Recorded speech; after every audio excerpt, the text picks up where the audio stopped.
I'd have to go back through my notes. Okay. Yeah.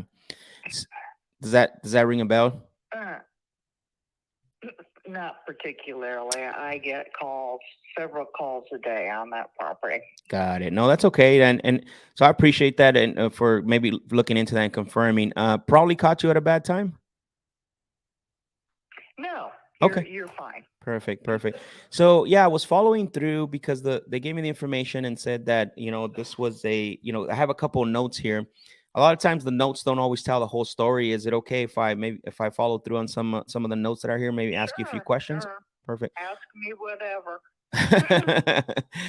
So no, one of the things that I know stuck out here. So right now it says that it is a rental property. Is that correct? That is correct. Okay. So as far as the property, is it currently vacant or occupied? It's occupied and in the process of evicting the tenant. He thinks, it's my job to support his overhead. And he's a no pay, no stay. You pay, you stay, you don't, you won't. Yeah, I like that. No pay. No, is it pay? You stay. You don't. You won't. If you pay, you stay. If you don't, you won't. I'm gonna use that. Is it? Do you mind if I steal that? It's okay. Take it, run with it. Oh man, I love that. I love that. So, okay. So the eviction. So you have to do an eviction. How long have they been in this property? Those tenants? Too long. What happened was I had it leased out Mm-hmm. to a woman, and then she acted like she was the landlord and subletted to him. Oh wow. Okay. Mm-hmm. Yeah. Well, she wasn't paying either. That's not totally true. She had given me a sum of money initially, but it only covered for so long. Mm. And I told her, hey, your rent money has run out. You owe me. So she moved out, but she left him behind. And he hasn't paid me a dime. Wow. Sorry to hear that. So that's terrible. Yeah. Yeah. And she. Well, I've just, in fact, yesterday, am working on hiring an attorney to get him evicted. Wow. Okay. Okay. Yeah. Sorry to hear that. I know. So as far as so it was leased to a tenant. That's what I'm hearing. And then this tenant subleased it to someone else. Sounds like that tenant was paying, or the sublease tenant was paying your original tenant, maybe, and then the money wasn't making it out to you. So did the sub? He did. That's exactly what happened. He paid her, well, that's what he tells me, a sum of money because she presented herself as the landlord. Man. And yeah, there was no flow through to me. Wow, that's terrible. And then so was there a lease signed between your original leasee to the Nope. sublease? Oh, okay. Okay. Oh, no. I have, well, not to the best of my knowledge. I'm not 100% sure about that, but Okay. not to the best of my knowledge. She just was like, oh, yeah, it's month to month. And, Mm-hmm. So how long have you been I'm dealing with sorry. this? What was your name? My name Again? is Max. Max. I'm with Direct Home Buyers. Okay. Yeah. So how long has that been going on? Too long. Too long? Yeah, because I make a mortgage payment every month. Basically, I'm paying his overhead. And why should I do that? I'm making, I need rent toward my mortgage payment. Yeah. Okay. Well, yeah, no, I understand totally that, how that can go pretty That's south. why, but I have to do the eviction legally. And like I said, I just Yeah. engaged an attorney yesterday. Okay. I see. And so He will be gone. Yeah. What have you tried to do to solve that? I mean, so far. I just told you. I hired it. Well, first I had him served. Um, I don't know, probably a month and a half ago. That hey, I mean, I went down to the courthouse and blah blah blah. Mm-hmm. So they served him, and he's just ignoring it. So Okay. now I have to, get an attorney involved, and and I told him, hey, next time it's going to be the sheriff on your doorstep. Yeah. Right. What did he react to that? Oh, no reaction. He's a slime ball. He's a slime Oh. ball. He's not working. I mean, if I have numerous rentals, if he had ever come to me direct to rent to him, it Yeah. would have been NO. Got it. But she let him in the door, and now I got to get him out. Yeah, that's the bad thing about those type of situations is, and I deal with them a couple of times as well. It's just getting them in is easy. The thing is getting them out. That's always, and it's never really Well, on. I didn't get him in. No, If it I know was you didn't. me, he wouldn't be in Of there. course You not. know. Of course not. So, I have several other rentals that I've rented to the tenants, and they're awesome. They pay like clockwork, and they're very reputable. And I mean, I'm very particular. Yeah, of course. But I didn't have control of him going in there. No, you didn't. So what it sounds like is that you do have a few rentals. This is not your only one. And so once you kick them out, I mean, or once you evict them in the eviction process, are you going to rent this property again? No. You're going to sell it? I'm going to sell it. Yeah, it's across town, and I'm just tired of dealing with it. The other rentals that I have are, within 5 miles of me. And this one's like 45 minutes from me. So, Got it. I mean, well, at the time that I bought it, I lived in the next neighborhood over. And one of my kids was in it for a while. Well, there's another bad tenant. But,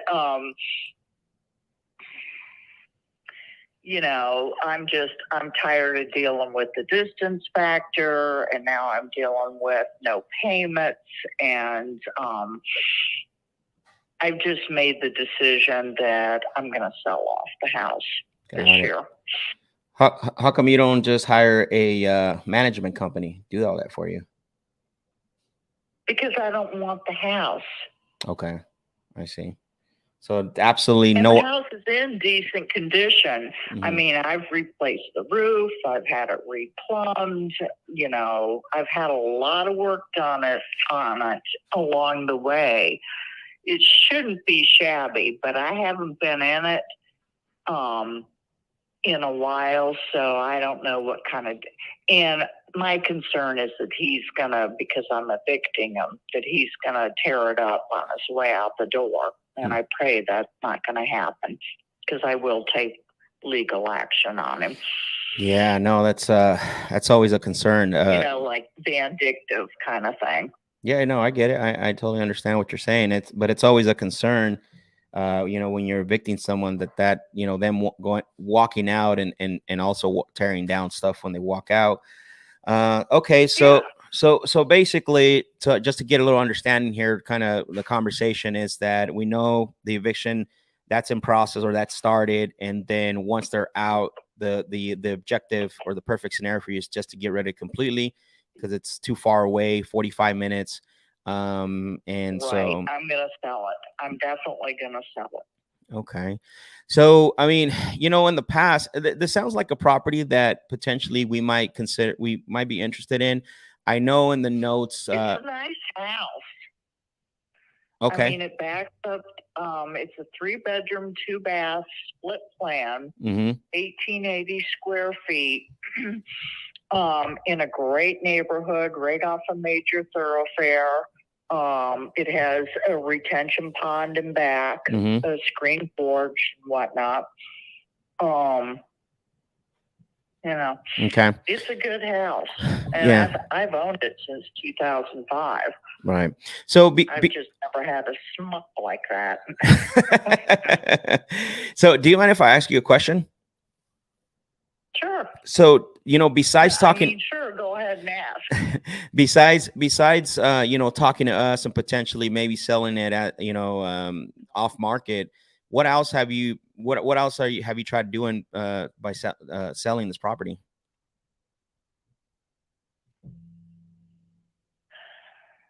Well, I kind of feel like until I get him evicted, he's not like, I have a good friend that's a realtor that I sent over there, and he wouldn't even answer the door. Yeah, of course. He's a creep, because he knows what's coming, and he has no place to go and no job, and yeah, sounds like a great tenant. he's up. Yeah, right. Like, I would have rented to him ever. I'm just joking. So okay. So so there could be an option there that you might consider listing it on the market as well once you have them out. Oh, that's going to be a definite.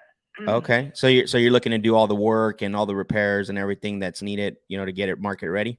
There shouldn't be too much unless, like I said, he gets vindictive on his way out.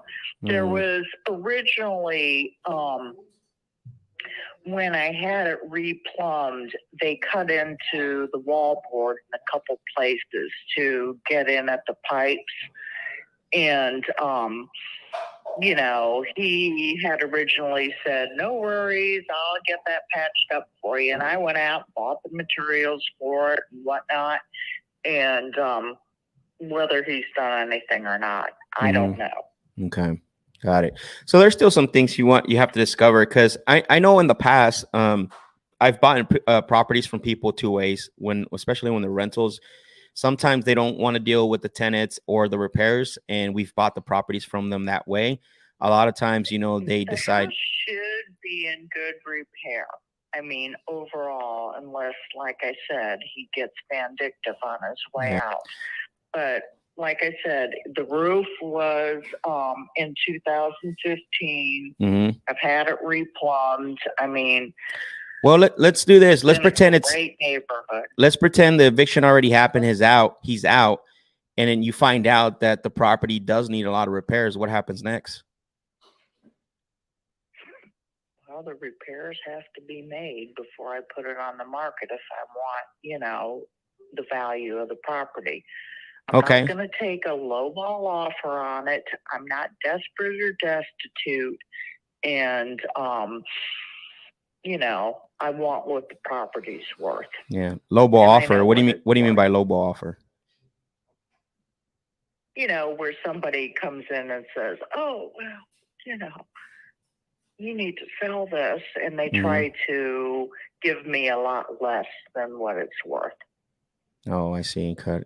So okay. So what do you show it as being worth? Have you done your diligence? Well, I mean, it just depends. Are we talking about current condition, or are we talking about 2022 standard? I mean, that's the difference.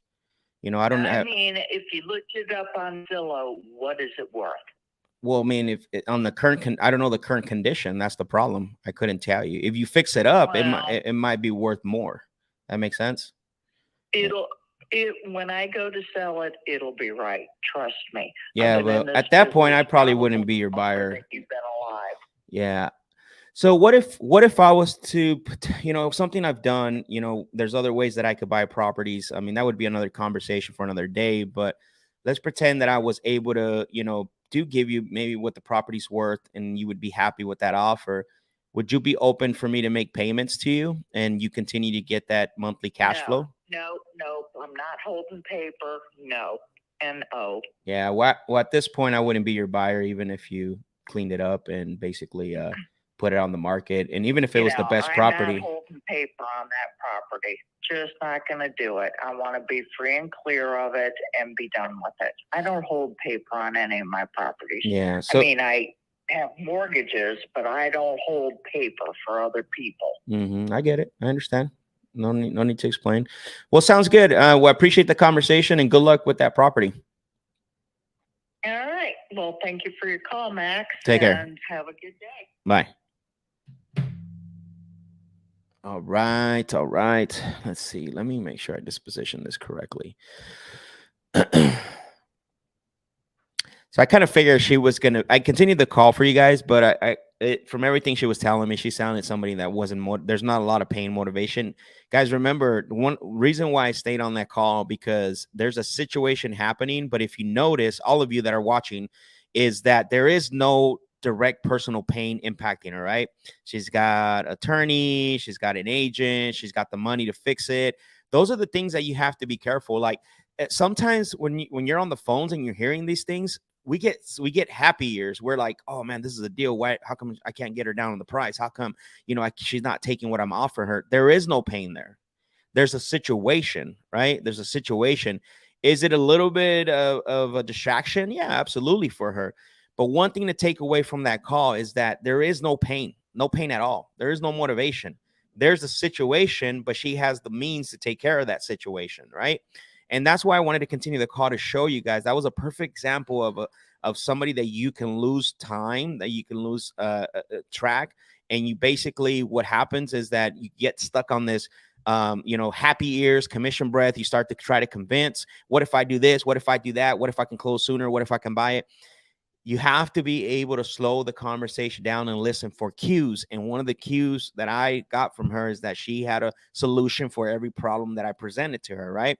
And that's when you have to be able to differentiate the difference between somebody who is in a situation and somebody who has pain that is affecting them personally, financially, emotionally. When they don't have those things, it's time to move on, right? I think Mateo said it. Mateo said it perfectly. Disqualify and go to the next one. Most of you would have got caught up on that call and try to convince. Well, what if I can do this? Or what if I can do that? What if this XYZ? And a lot of times, like I would have ended that call a lot sooner, but I just wanted, for training purposes, and you guys can see how I navigated the conversation. I try to pull all the stops with her. And obviously, there's no pain there. There's no pain. You move on. You move on from there and go to the next call.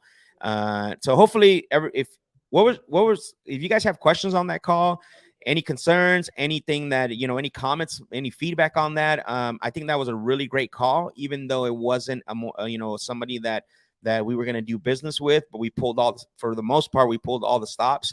But I want it to be a training session for you to understand that there are people that have situations, but that doesn't mean it's a motivation or pain. It's not impacting them personally, financially, or even emotionally at this point. She has the means of to taking care of. Now, I'm not saying that every person we talk to doesn't have the means to do what they need to do, but they're the ones that we're looking for are those individuals that are already that have that it's the motivation is affecting them personally, right?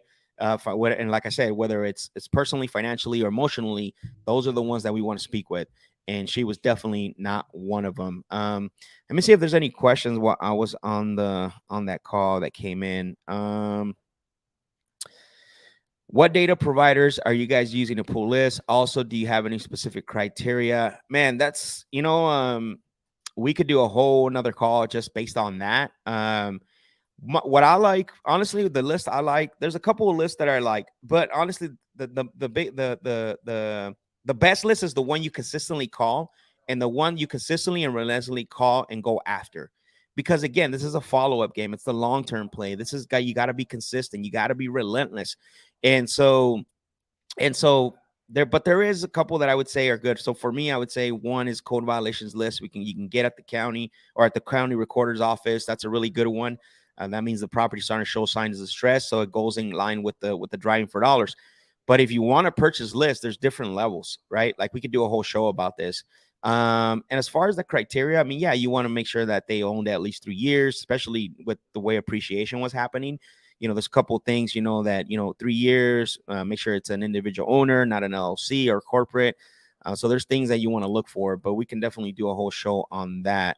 Abraham said, love the voice mirroring. Yeah, I mean, that's it. It's It's that's what we're doing. So Ken says, this is what I'm struggling with, spending time with the wrong sellers. No, it happens to all of us, man. And the thing is that this is where you have to get really good, and you have to train, and you have to listen back to your recordings and figure out, like, man, how come I'm not getting these deals?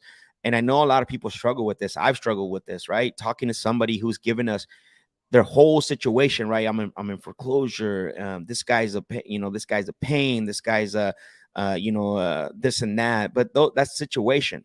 It's when it becomes personal as the ones that are going to end up selling to us. So Colin said, not going to lie, I definitely would have been wasting time on that call.